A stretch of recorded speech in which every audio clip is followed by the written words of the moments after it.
Which dance is this? This is senior moves. It's called senior moves. Hey. Thank you. No. This one and that. You don't forget that. Hey. Now that I escape sleepwalk. You know the go club that time too. We are one. Thank you. You just say we are just babyface crew. We are old. I don't know what a club is. What is a clubhouse? It's an app. Have you heard of the app? It's an app. You can take that. Yeah, today is the baby girl. Hi, Yeti Mama. Hello. Alright, let's go now. Oh yeah. We are not doing our work. We are here. Oh my God. No filter. You know I did a tour with Lauryn Hill. Really? I opened for her in like 15 cities in America. Wow. Woo. It's one of the hardest tours I've done in my life. Oh my God, I've never worked so hard. You know me, I've always been the star of my tour. I've never been an opening act. So how were you? Like, how did you feel? 11 a.m. It's not the feel, it's the work. Working to that person's time. This my mouth here. Working to that person's time. That was tough. really? That was tough. You are blocking Iffy's face, fam, on my live. People's perspective every Friday, 11 a.m. to 12 Okay, noon on it's better like Talks this. 91.3. This is one of the best things about my life, that Iffy's face is showing in the screen. It's increasing my followers. Please let them. Please tell your friends that if they follow me and watch people's perspective, they can be seeing Iffy's face. Or how about you follow me at Iffy_I, and then you get to see my face a lot of times. No, don't cut out the middleman. You're a joker. Alright, we're going on air right about now. A very good morning. It's 8 minutes past 11. We've been here. We've been dancing, by the way, for those who are asking. Where are Iffy and Seun?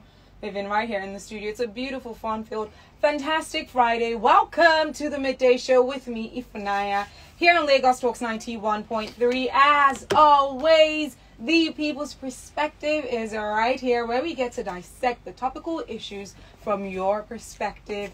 In the studio with me, my unequivocal co-host, Seun Kuti. How is everybody doing? How on a day? You know, we are here. We are trying to make it happen. We are there. We are receiving it. What? Don't worry. It's like I'm talking. This is like Trump.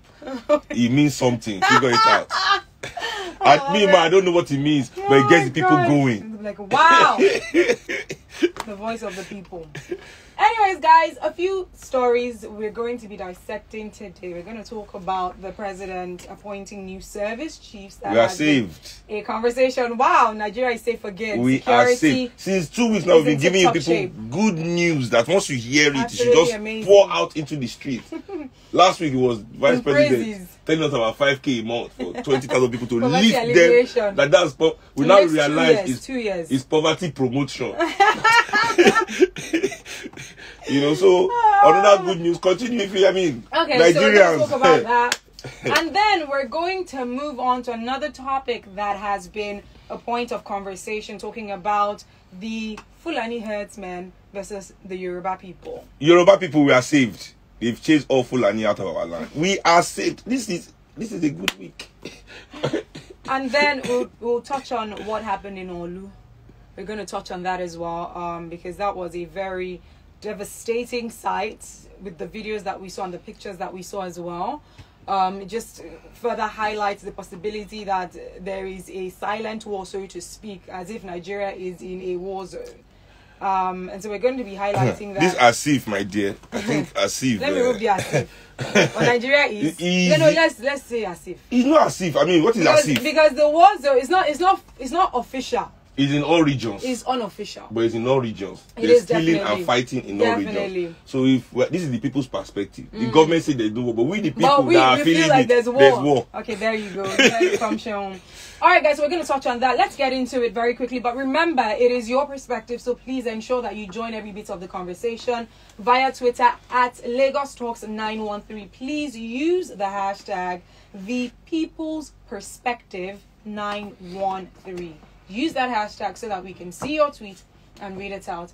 If you want to also call, we have our phone lines I'm going to be sharing with you when the time is right. But you can send a WhatsApp message to 0809 234 5913. Let's move on, starting off with the service chiefs. The President, Muhammadu Buhari, just on Tuesday, finally appointed new service chiefs in Nigeria. Now, the new service chiefs are Major General Leo Irabo, one that a lot of Nigerians seem very pleased about. He is the Chief of Defense Staff. We have Major General I. Atahiru as Chief of Army Staff, Rear Admiral A.Z. Gambo as the Chief of Naval Staff, and Air Vice Marshal I.O. Amora as the Chief of Air Staff. The Special Advisor to the President on Media and Publicity, Femi Adesina, disclosed this in a statement titled, President Buhari appoints new service chiefs. And it read, and I'm going to just take out some excerpts. President Buhari accepted the immediate resignation, which was a very laughable statement because a lot of people found that very humorous, saying that the president accepted the immediate resignation of the service chiefs and their retirement from service, and then he went on listing, the new service chiefs. So, taking a look at the reaction and the response by Nigerians regarding the appointment of the new service chiefs, with the rise in insecurity in Nigeria, one major call that the citizens had for the federal government was call your service chiefs to order, hold them accountable, or completely change your service chiefs. And I do believe that the president alluded to that the beginning of this year, that we should be expecting the service chiefs to be changed. And here we are with the appointment of the new service chiefs. And for some reason, a lot of Nigerians thought that that was a very huge surprise to them, because they thought, or they felt like maybe the president should have taken them through the step-by-step process, letting them know that this was underway. And aside from that, there are people that are still complaining about the lack of inclusivity and the lack of representation with these service chiefs that have been chosen. So, Seun, what are your thoughts about this? Because on one hand, people are arguing and complaining about the lack of representation, saying that most of the time when the president wants to pick service chiefs, it seems like he keeps focusing on the north. But with this, we have the new service chiefs, Major General Leo Irabo as the Chief of Defense Staff. Leo Irabo is a Delta man, I believe. And with that being said, there are people from one end of the divide saying, well, there sort of kind of is a representation with the Chief of Defense Staff who is from Delta. But on the other hand, people are saying for the past few years, we've been seeing a focus on the northern part of Nigeria, with a lot of service chiefs being chosen from there. Shouldn't there be some sort of break at some point where you decide to pick more of the service chiefs from other parts of Nigeria? So what are your thoughts about that? These things, these arguments, as I always say, are the arguments of our political and ruling elites. Okay. That draws away from the fundamental aspect of the situation. That's what they always like. I always believe that even when Jonathan was president, his service chiefs were mostly southern, if I'm not mistaken. This is the way the Nigerian ruling elites work. You work with those you are closer to, because they are working for you, not for the nation. You are working together for yourselves. So you people need your personal interest to align. And this is not really about, the ethnicity that they discuss here. I always say that when they say that Nigeria is, there's a northern agenda. Is there another agenda when they are sharing our oil money? Or that one goes around, everybody collect their happy share? All those kind of things, is it only northerners that send their children abroad, that come back with third-class degree and get best jobs in Nigeria? Everybody does that. So, for me, we must always look at the competence of the officers that are picked, of course, to do the job. That's whether they're from the north, whether they're from the south. If for some reason only the north provides the best generals or the best military personnel, then we might as well put them there. But the fact is that it is not because even this Chief of General Irabo that is put there now, I'm telling you, it's tokenism. Because Buhari doesn't want people to say, he has picked northerners again everywhere. Okay. He's trying to score political points, But we, the people, must remove ourselves from this kind of debate. What we must ask is, first of all, the generals in charge of the war, or the insurgency, as they want to call it, have tendered their resignation. Why did they resign? Nobody has told us. Of course. Because it's not as if they've done something cataclysmic has happened in the last week. Yeah. There's something different has happened. Like maybe Boko Haram suddenly overran the whole of Borno, and they are now in charge there in the governor's office, and nothing dramatic has happened. It's the same, tit for tat game that we've been playing. So what has really changed in the last week or last month that has led to the resignation of the service chiefs? Okay, we want reasons for that. Nobody is talking about that. Everything are just, and then since they have conducted this war that so many innocent Nigerian lives have been lost, is it okay that they just resign and go off to their ride off into the sunset? Exactly. When are they going to come and talk to the Nigerian people vis-a-vis a congressional hearing, saying they sit down, the representatives of the Nigerian people grill them as to why they couldn't execute their jobs while they were there, what is holding them back, so that at least this new team that we are putting in charge of the insurgency don't make the same mistakes. Of course. Because what I realize in Nigeria as well is that we keep taking 2 steps forward on an issue and then 5 steps backwards on the same issue, There's just a few things I also want to highlight in this, because I believe, of course, when you are making a decision about picking people in positions of authority or appointing people into office, you need to ensure that these people are picked based on competence, their quality, their efficiency, which is key. However, I believe that there should also be a balance, because Nigeria is a country of diversity. And I mentioned this, in case you were listening to the dish a few days ago, I did mention this. It's a country of diversity. If we take it far back to the amalgamation of Nigeria, we're very different people in culture, in our way of living. And the fact that we are one as a country, we mustn't forget that we are still diverse in our culture, like I mentioned, in the way that we live, and these things should be represented. And so I believe that we as a country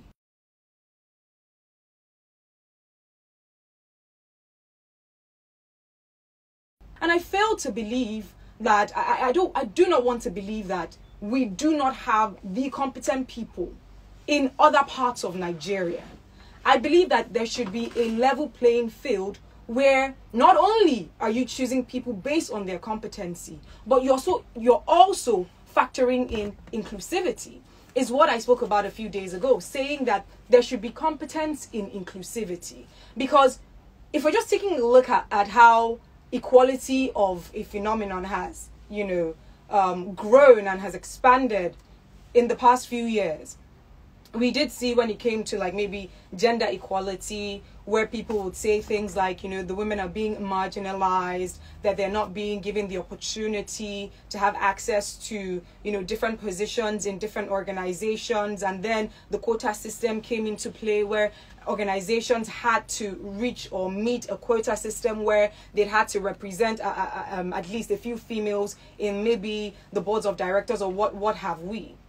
Now, are they saying that you should just randomly pick women that are incompetent? No. But what they are saying is, with the number of women across board, there are competent people amongst the women folk. But if you create a level playing field, you will be able to identify these competent women. And so in Nigeria as well, I believe when you are making a decision about representing the citizenry, you have to factor in the diversity in the citizenry. You may not be able to represent every little tiny cluster of groups, but thankfully we have different geopolitical zones. But I believe that there should be a balance. This is what I'm saying, you see. So if we are using this your theory, right, we have to now say, when will the Ibibio person be president? Or we just have to lump them up with the Southeast, when will their culture come to the fore? So when it comes to our institutions, if people have not been, women and ethnicity is two different things. In Nigeria, in the world, not even in Nigeria, since the Abrahamic religions and their imperialist agenda conquered the world, they have instilled a patriarchal system in the world that has subjugated women, that has systemically of course held women back, you know, in the way that women have not been able to participate in global economics and politics for about 500 years. So just like African people, you know. So now that women are liberated, it is understandable to say there must be spaces created for these people that have been deliberately held back, of course, to enter the system and of do course what they have to. Like in America, that they have affirmative action, which actually benefits more white women than black people, you know, contrary to what people think, you know, that affirmative action in America helps black people, you know. In our own country now, it is different to say, oh, we want to see national character in appointments. Well, you know, as if we've held back one tribe. Whatever any tribe has gone through in the hand of the elite of Nigeria, we've all gone through it. You know, except maybe the Civil War, you know, where the few years where the Igbo people were thoroughly abused and robbed. Let's use the word robbed in this country, you know.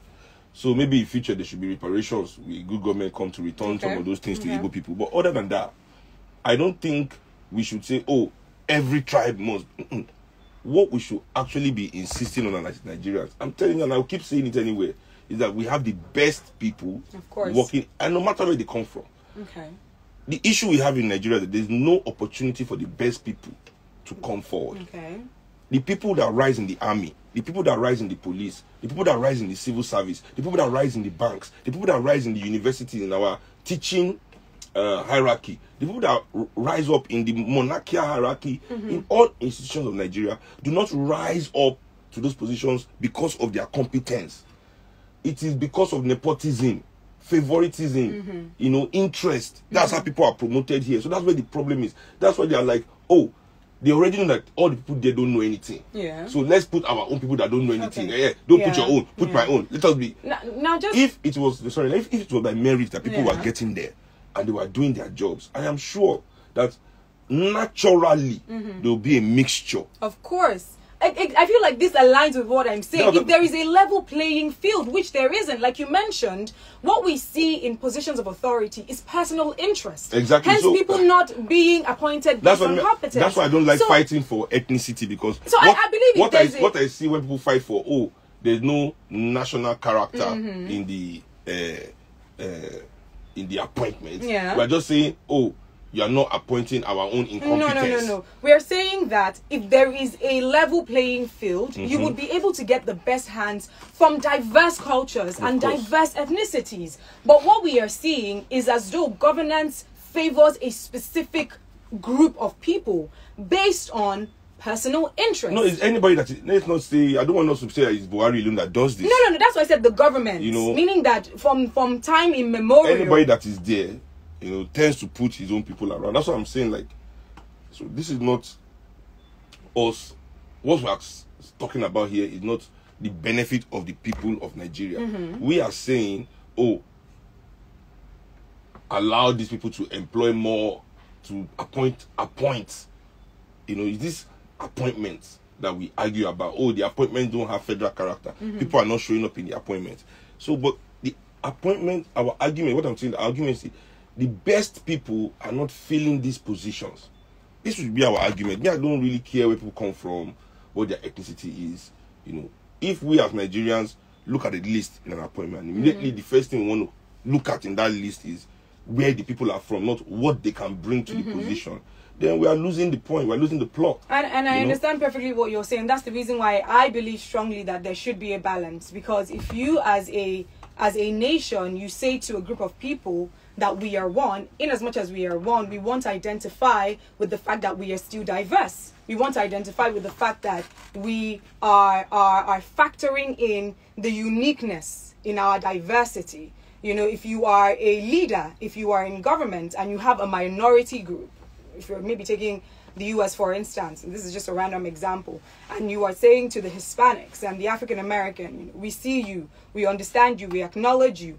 But majority of the times, the African Americans and maybe the Hispanics cannot see people that look like them in government. And so I believe that whilst you're considering competence, ensure that there is a true representation of the people that you're leading. You see, in America, as I said, just like women, in America, black people have been systemically held back. So that argument makes sense, that these people that have been systemically held back have to be systemically put in positions, you know. So this is understandable, but in national discussion, where we've not had that kind of internal, at least overtly, because we the Nigerian people, yes, we the Nigerian people are being marginalized, systemically held back, and all of that. Exactly. You know, but it is done by people that look like us. So we cannot claim, you know, anything. Oh, they say go and vote in election. There's democracy. Okay, fine. So we're organizing for that.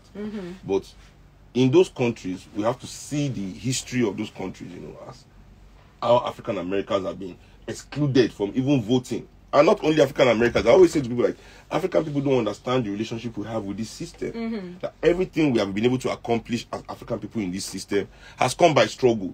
To vote, to go to school, even to enter the bus. You know, people don't know that in Lagos before, you couldn't walk on the sidewalk with a white man. When the white man is coming, you as the African has to step off and bow your head for him to pass.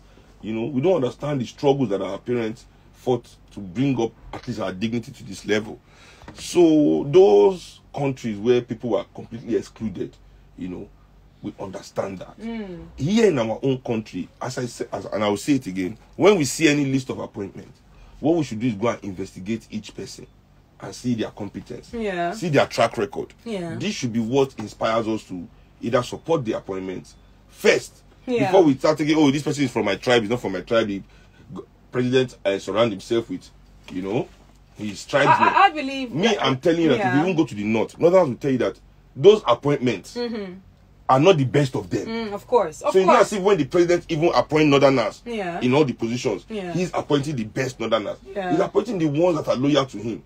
For his personal interest. It's interesting. Yeah, it's an interesting, and I believe, like we did mention, that if things were if it was a level playing field where everyone is giving that equal opportunity, naturally we would see a true representation of Nigeria with competence and inclusivity. But because when different governments get into power, it's more a focus on personal interest as opposed to national interest. That's the reason why we probably continue seeing that trend of maybe a specific position being sequestered for a specific group of people in the nation. The fact that these same people get this appointment, are we saying that new brilliant minds have not come out of Nigeria? Of course, we have brilliant minds in our generation. Exactly. In this our generation. I mean, Paystack, those guys that were in Paystack.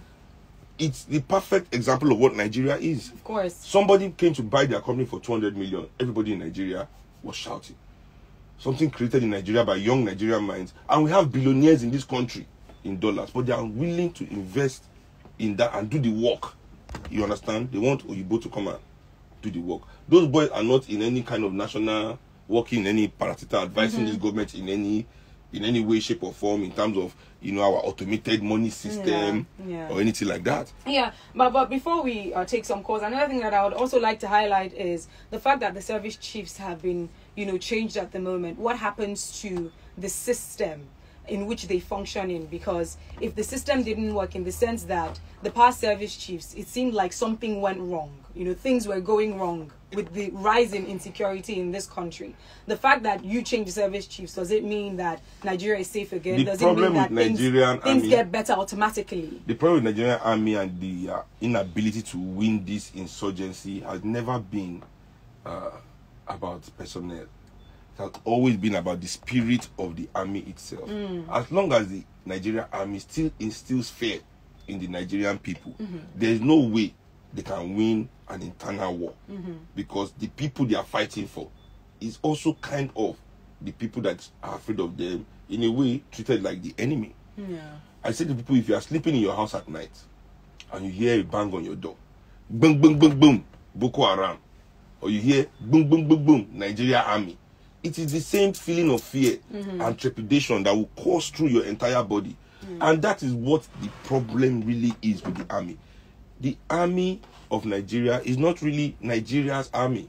It was inherited with foreign training and ideology, and they see Nigerians kind of as people that they have to act against to protect certain interests. Yeah. You understand? Even before there was in Nigeria, the Nigerian army personnel, we call quiz guard or whatever they were before we inherited them, were those black people. I've always told people this, were those Africans that were willing to kill other Africans to protect European interests. Yeah. Then when we gained our so-called independence, we did not disband these thugs, you know, and reconstitute our own army. We just inherited them like that and put them among us, and were surprised why they were willing to do a coup 6 years down the line, you know, and throw our countries into turmoil like this. Alongside that, I believe that, you know, it's also a state of corruption within the system as well. Because if we use, for instance, NSAS as an example, where till today we do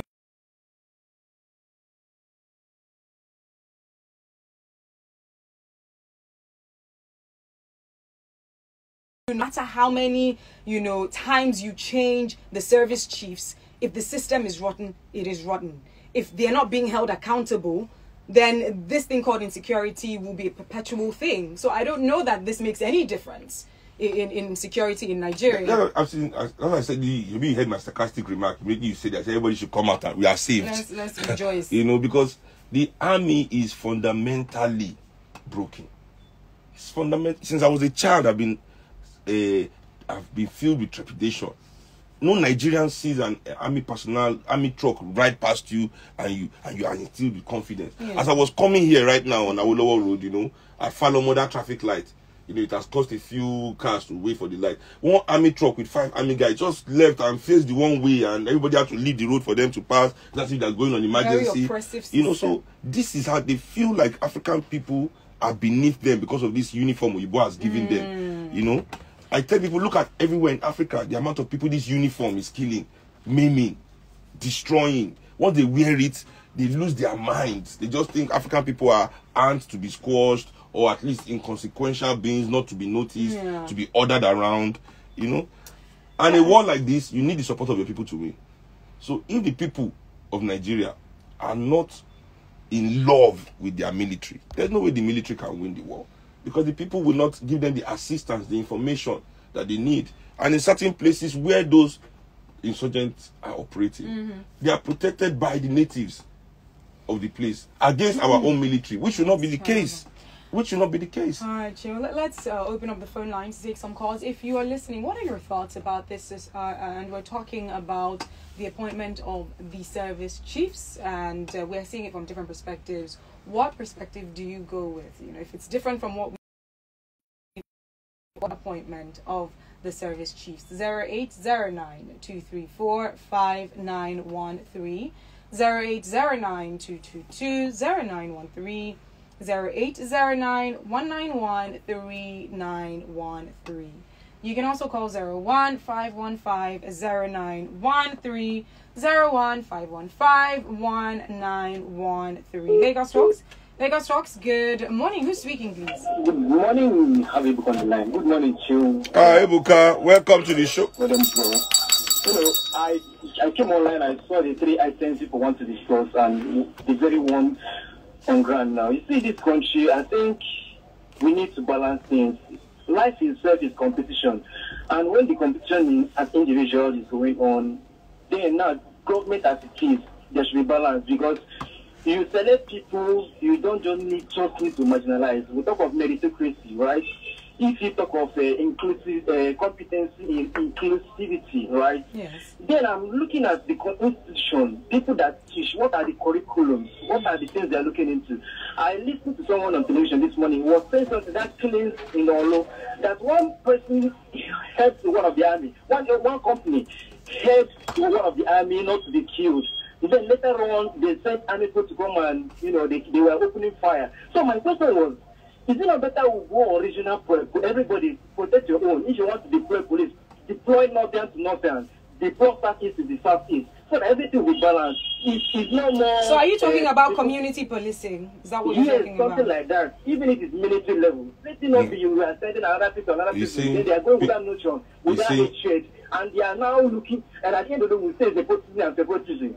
Thank you, bro. Okay, he's saying, since we have the army, the police, like Yoruba police should be sent to Yoruba land, Igbo policemen should police Igbo land, and Hausa policemen should police Hausa land. you know. But don't you think that further drives a division in ethnicity?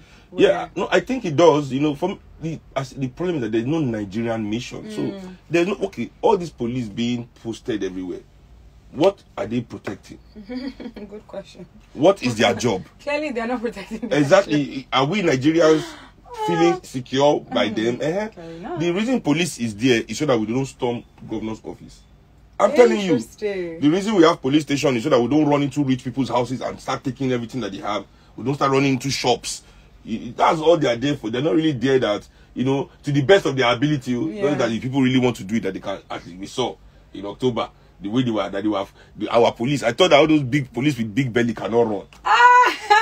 Biggest mistake of my life. The biggest mistake ever. These men can move. Don't actually kill me. These men can move, you know. There's something about fear. It makes you do the undoable. Let's take this call. Lagos Talks. Lagos Talks. Hello? Hi, good morning. Hi, my name is Tunji. I'm calling from Italy. Alright, hi Tunji from Italy. Let's hear you. Pronto. Yes, sir. Buongiorno. Pronto. I'll give a little bit of my opinion on, the whole security situation in Nigeria. Alright, let's I'd like to speak on, the person that actually, they say, founded the modern policing. His name is Sir Robert Keel.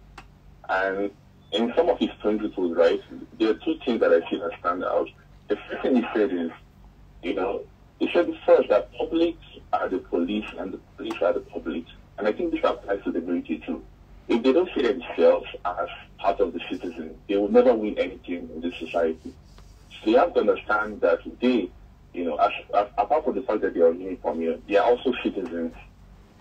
So the only way they can solve, these security issues are if they are able to cooperate with the citizens. Now, the second thing to understand in his principle is that he said, to always recognize that the test of efficiency, of police efficiency rather, is the absence of crime and disorder and not visible evidence of police in action.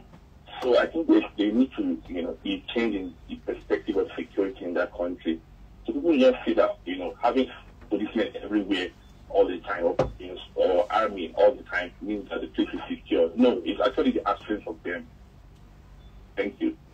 Right, yeah, I mean, it's true. I mean, the more the countries you go to with a proper policing and structure, security networks, you don't find checkpoints on the street. You don't, the policing is invisible. Yes, there are beat cops that patrol, in the dangerous neighborhoods, mostly African neighborhoods in the Europe and America. Yeah, it's true. I mean, or Hispanic neighborhoods or brown and black people. But I always say to people, like, if you go into a university dorm, for example, and police them there, you catch many criminals because the amount of drugs that be going through university dorms. I went through one. Kingpins, God don't have it. Lagos Talks. Good morning. Yeah, hi, who's speaking? Yeah, good morning, guys. Good morning. What's your name? Yeah, my name is Uche. Uche, welcome. Let's hear you. I'm calling from Ikeja at the moment. My area. How you doing? I do, my brother. Odasho, I greet you. Aye. Yeah, this is my first time calling to your show, but once in a while I try to listen. Now, I want us to look at this from this perspective. Okay. I hear what you guys have talked about, Mary, competence and all that. There are competent people from every part of the country. Let's believe that. Now, but let's look at it this way. We know that a particular region of this country, even when you go through your JAM forms and all that, I describe as educationally disadvantaged states. Now, if you Google to get into unity schools as we speak, if you are from the south, you must score like 138, 140, 150 and all that. But if you are from a place like Adamawa, Yobe, all you need to score is maybe 12, 10. Now, if this group of people, if a boy from that place in the southeast and a boy from somewhere in the northeast or northwest, they get into school and they probably get into some of these government parastatals, are you going to tell me that somebody from the north, the northwest or the northeast, who scored 2 to get into that institution is more competent than the other young boy from the southeast or the south-south or the southwest? You see, unfortunately, as a country, and that is the reason why we are still where we are, underdeveloped. We have decided to hide the truth. We have decided to play down the fundamentals, the truth about us as a people. And that is why I have looked at Nigeria critically. And I tell people, I don't think Nigeria will ever get it right. They say, no, you're being pessimistic. No. And I say, no, it's not pessimism, it's reality. Because the present state of things is not about to change anytime soon. And we as a people, what do? We celebrate the hypocrisy. We hide the truth. So for me, I don't think we're going to get it right. Unfortunately. All right. Thank you. Thank you for your take. I think we're going to get it right the more the people begin to engage. Yes. And also, I believe that the example he gave is the worst scenario, worst case scenario. And that's how, they're able to incite us against ourselves, because we always look at the worst case scenario. Many of the northern boys that get into institutions don't get in with the lowest grade possible. We have to understand that the northern elites are also, in a certain way, foreigners to this country. We look at the Fulanis and their lineage being Arabs with their Arabic mentality, subjugating the Hausas of the north. We have to understand that there's a hierarchy system in the north, a caste system almost. There you go. Where the black Africans in the north are subjugated for the Arabic Fulanis, to dominate them. This is fact. So they have definitely been institutionally marginalized. Yes. Educationally, that's why we show these Almajiri children. And if we as the Africans of the South do not relate to our African brothers in the North in this aspect, then we are doing something morally wrong. Every society needs some kind of principles. Now, where am I going with this is that the affirmative action for education in the North is positive. So that all these millions of children that have been disadvantaged will be able to catch up with their peers in the South. But what is wrong here is that even this morally sound idea has been bastardized. Whereby this worst case scenario that Uche has just mentioned, where people with the worst degrees are given the best jobs because they are the best at subjugating themselves to oppressors, the best at stooping and bowing and cowing down and kowtowing to whatever the yes men, the sycophants. You understand? Because to be a sycophant really means you are not talented. So that's why it is the less talented ones of us that are elevated, because they know with more talent comes more self-belief, and somebody with self-belief cannot be dictated to, cannot be controlled around. So the security, most of the boys that go to school in the North are also intelligent. They are at least above average or average at best. Just the way we are here in the South, when they are exposed to the proper educational educational systems and institutions and things like that. All right, let me just quickly read out some tweets. We have to move to another story very quickly. It's true. I'm telling you. These service chiefs have even drawn. I'm telling you. It's 11:44. All right, this is coming from Adewega saying the success and the failures of the service chiefs will be determined by the will and desire of PMB to end this war. If PMB doesn't have the will and zeal to see this to the end, there's little or nothing that the service chiefs will do. Ochichiri is saying, so your solution is that the optics must look balanced before competence. Ochichiri, I believe if you did listen, you probably would have understood. So I'll probably just gloss over this. I know that I categorically mentioned a balance between competency and inclusivity. This is coming from Coco saying, I couldn't care less. If they did their jobs and kept people safe, both external and domestic terrorists in the first place. You're talking about the fact that you don't really care if the service chiefs were changed or not. This is coming from soldier go, soldier come, Barack remain. Saying, let's not sugarcoat it. Someone was asked this critical question: when is an Igbo man going to be appointed as a service chief? Thank you. This is coming from Kaine Fechuku saying, good morning, Wanyoma, Ifi, and they don't want it to start another Biafra war. Please, if you don't be deceived by those people saying Irabo is and Igbo, and therefore Igbo have been represented amongst the chief service chiefs. That's a big lie from the pit of hell. Irabo is from Delta State. I did mention that Irabo is from Delta State. I don't know that I ever mentioned that he was evil as well. I see some people are so gone in this ethnic narrative of I'm Nigeria. not really sure what's going on. I'm telling you, they hear what they want to hear at this point. Exactly. This is coming from a listener saying the appointment of service chiefs. I heard this morning from a contributor on the morning show that the appointments are given based on seniority. Recently, a report came out according to Adeni Ikunu that the promotions and appointments under the erstwhile service chiefs was in favor of the North, which means that they are being positioned at advantage to take over in the near and the far future. All right, guys, we have to move very quickly to another story. Let's take a look at what is going on in the southwestern part of Nigeria. And I'm talking about the conflict, so to speak, in Ondo and Oyo between Fulani herdsmen and the Yoruba owners of indigenous communities. Now, I'm just going to break it down very quickly. In Ondo State, the issue at stake is the conversion of the state's forest reserves into lands used for grazing by the herdsmen.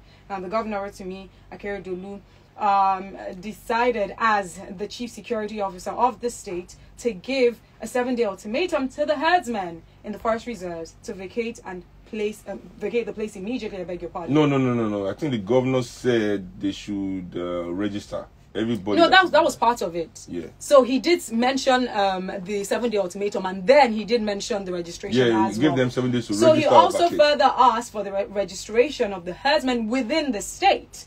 And of course, because of this action by the governor, the indigents of that state have been praising him, saying that he is representing their interests.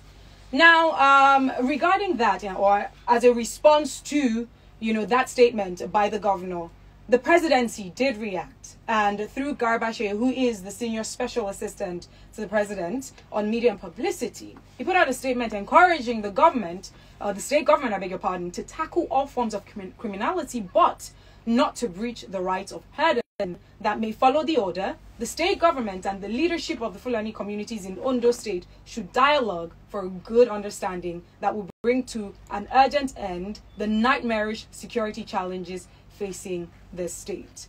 Now, on the other hand, just taking a look at what's going on in the neighboring Oyo State, the people as well are fighting against, the settlement of herders in, some of their lands for use for grazing by the herdsmen. And on the other hand, the governor, Seun Kuti, seemed to be more accommodating, right? Despite the nightmarish information that we've been getting from different parts of Nigeria where you see the herdsmen settle. We've heard things like kidnapping, massacres, and the list goes on and on. And on the other hand, with Seun Kuti accommodating the herdsmen, it seemed like the people of Oyo State are fighting back against it. Hence the reason why we have been hearing about Sunday Igboho, who decided to step up to the plate, so to speak, fighting against the criminal herdsmen, so to speak, in Oyo State. We've seen how people have said he's quite cantankerous, but he stood his ground, saying that he's fighting for the people of Oyo State, saying that he's fighting against criminality, saying that he's fighting to protect the interests of the people. And the people have said, since Governor Makinde created a vacuum in his leadership by not representing the interests of the people, someone else decided to step up to the plate. Hence the conflict with Sunday Igboho's house being razed by fire, and them putting out a warrant for his arrest, and the list goes on and on. So I'll just leave it at this so that we can quickly dissect this before we run out of time. So, Seun, what are your thoughts about this? In these two states, Ondo and Oyo, it's two different responses to the herdsmen. On one end, they're saying, listen, because we know the security risks that the herdsmen pose, you'd have to register. On the other hand, I beg your pardon, you'd hear the governor, Seun Kuti, saying that they have to be accommodating. They do not want to infringe upon the rights of citizens of Nigeria. So what are your thoughts about this? Because some people, especially coming from the Fulani angle, they're saying that the governor is doing this based on ethnic rivalry. On the other hand, the governor is saying, no, I'm doing this because it's the best interest for my people and the problem here is that the problem we have is that the Nigerian president owns cows. That's the problem. The Nigerian president owns cows, And for that reason, he's protecting the interest of his business. As I said to people, you have to look at who is making money from this issue, whatever it is, you know. So the people that own the cows, they have an association called Miyetti Allah. And trust me, this thing might sound like Miyetti Allah, Northern, but they are Yoruba members, they are Igbo members. Benin men, everybody owns all any big generals that have left the army. Because it is a lucrative business. They all own cows that they give to these so-called headsmen. They are all in Miyetti Allah. But it sounds Northern. So now these people, because of their personal interest, are demonizing a whole region of Nigeria, putting us against ourselves like this to protect their business interest. Now, 2 years ago, they came up with half a solution: the ranching of the animals. And they say they want to ranch the animals in the south. All these people now praising Sunday Igboho were the same politicians in the south that say never, they will never be ranch in the south. Not a single ranch in the south. As if, you know, anyway, I agree for that. But my question is, billions of naira have been made by the owners of this cow. Billions of naira have been made by the owners of this cow. What will it take them to invest in irrigating their lands in the north so that these cows can graze there in ranches, as is done in the modern world? This is the issue. The political will is lacking to create a law that bans open grazing. Open grazing has no place in the 21st century, and I'll tell you why. Okay. How can you tell somebody's child to walk with your cow from Kano to Lagos? Are you mad? Are you mad? Do not tell me that it is the tradition of it's their tradition. The owner of the cow, is it not his own tradition to do that thing? Where are his own children? Are his own children walking the cows? Because his own children are not supposed to participate in their tradition. Or his own children are in AC, in London, in one university, or in the most comfortable place. When you send other people's children to, and then what kind of person agrees in 21st century to walk with a cow through the bush from Kano to Lagos, or from Adamawa, or from, some people come as far as Sokoto with leg. That's terrible. Now, what the mindset, in fact, that kind of person, I don't want to argue with you, I don't want to fight with you. If I even see you in my farm eating my crops, I'll give you a chance, because I know where you're coming from. You know, now this route that these people pass, this is a real mess. This route that these people pass through, right, are ancient routes that they have been passing for years, hundreds of years, maybe even a millennia. They've been passing these routes to come to. But now Nigeria is expanding. Nigeria is expanding economically. These places that were no man's land are now becoming people's property. You understand? So conflict must happen. Of course. But the answer to this conflict, the simple answer, is to ban open grazing in Nigeria, so that the Miyetti Allah people will have to invest money. You see, now that's the problem. Once it comes to investing money in this country, because even Dangote said it in his Bloomberg interview, that 60% of his profits are kept abroad. Wow.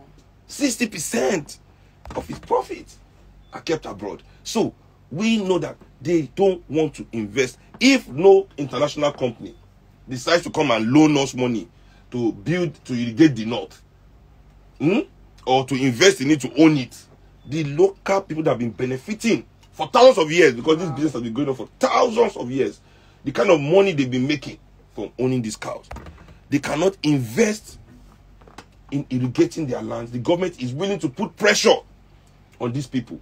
Why? Because they are all of us that are doing businesses in this country, we are forced to conform to modern practices, whether we like it or not. There are laws governing even how we run Shrine nightclub. It must be in a modern way. Your restaurants, the amount of licenses, where you keep your kitchen, they'll never allow you. We cannot cook with stove in our kitchen, with a charcoal. You don't have now a tradition, firewood cooking with all those big pots in the kitchen. They don't agree. You have to modernize. But these people can continue to do their business as if this is 1221. All right, Seun, we need to slowly wind down on this. Yeah, but what's it? Oh, it's true. It's already 11:55. It's true. We'll continue next week. This is the first that we'll have a part 2. So definitely. We'll continue next week. Definitely had to have but part 2. Let me just make the last point I want to make before next week. We'll discuss Sunday Goho and all those ones. Yeah. But on this issue of insecurity and kidnapping, I have to let. I wanted to say something on my own live. I did the home session on this. Okay. But I'll save it for the radio because I have bigger audience on the radio. It is high time. I don't know who's listening to this in the federal government or in our state government, whatever. But it's been 500 years since black bodies have been kidnapped in this part of this country, of these shores of Africa. For 500 years, our bodies have been kidnapped and sold and mortgaged for ransom. And it's time it stops. The entirety of the institutions of security in this country thrive of the kidnapping of black bodies. Before the headsmen joined kidnapping, the number one kidnapper of black people is Nigerian people is Nigerian police. Don't tell me it is arrest. I know what arrest is. Arrest means you've done something wrong and security operatives come to your house to apprehend you. What happens here is you are walking on the streets, you and your friends, a car stops by near you, vroom, armed men jump out of the car, point a gun at you, hijack you, throw you in the car, take you away, and your parents have to come and pay them money, or your family or your friends have to come and pay these people money to take you out of their custody.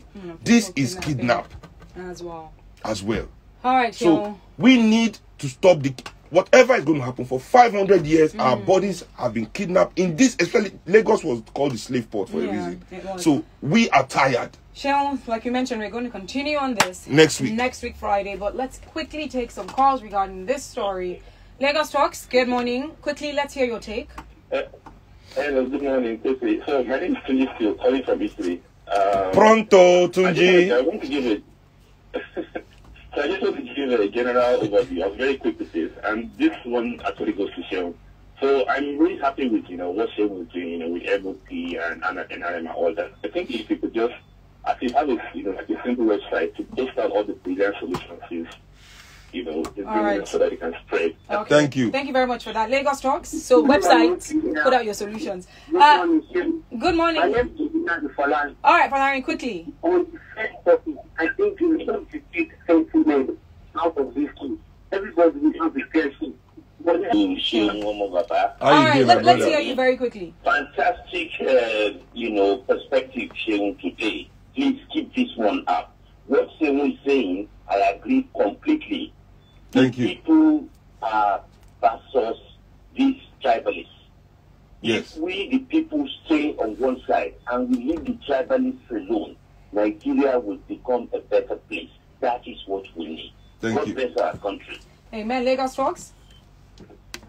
Hello, good morning. Hi, good morning. What's your name? Good morning, Seun. How are you doing? Good morning, brother. All right, Val, let's hear you quickly. First, we need to ban open grazing, embrace ranching, let it be located in some certain states, every region, at least 3 or 4. The material should invest in it, private sector should invest in it to encourage it. For the armed forces, the service chiefs, we must try as much as possible to embrace excellence. Excellence is the key. And apart from that, there must be equity and fairness and balance that will move the country forward. Thank you. Thank you for your contribution. All right, Lagos Talks. If you are so good at this, I'm envious. Good morning.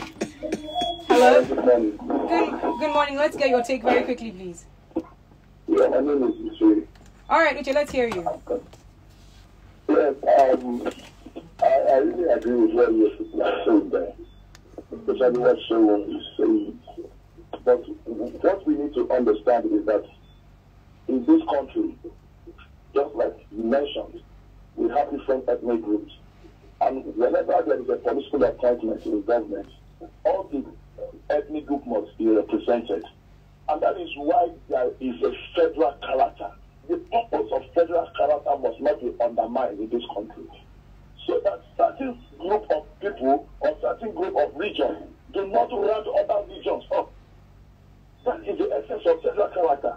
All right, thank you very much. Justin on Twitter is saying, not that I care as long as he does his job, which is to protect the lives of Nigerians. But Irabo is from Agbo Delta State, which is considered Delta Igbo. So yes, we have a representation. Okay, well, There you go. It is 12, guys. We need to wrap this up. It's been a great run as always. We mentioned that we're going to continue from where we're leaving off today regarding what's going on in Ondo and Oyo against the headsmen. And we'll be sharing more information about that, dissecting it even further. Seun, as always, it's a pleasure having you here. And everyone out there, thank you so much for tuning in. Seun, before saying goodbye, any words? Yes, please, before we do the part 2 of this show next week, government people, calm down with the news so that we don't have too many things to talk about. I'm telling you, because there's so much going on at the same time.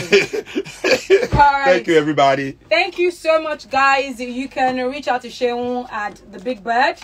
Big Bird Kuti. So Big Bird Kuti. On Instagram, at Real Seun Kuti on Twitter. Okay. Seun Anitabu Kuti on Facebook. Alright, you can reach out to me on Instagram and Twitter at Ify_I. That's IFY_I. Follow Lagos Talks at Lagos Talks 913.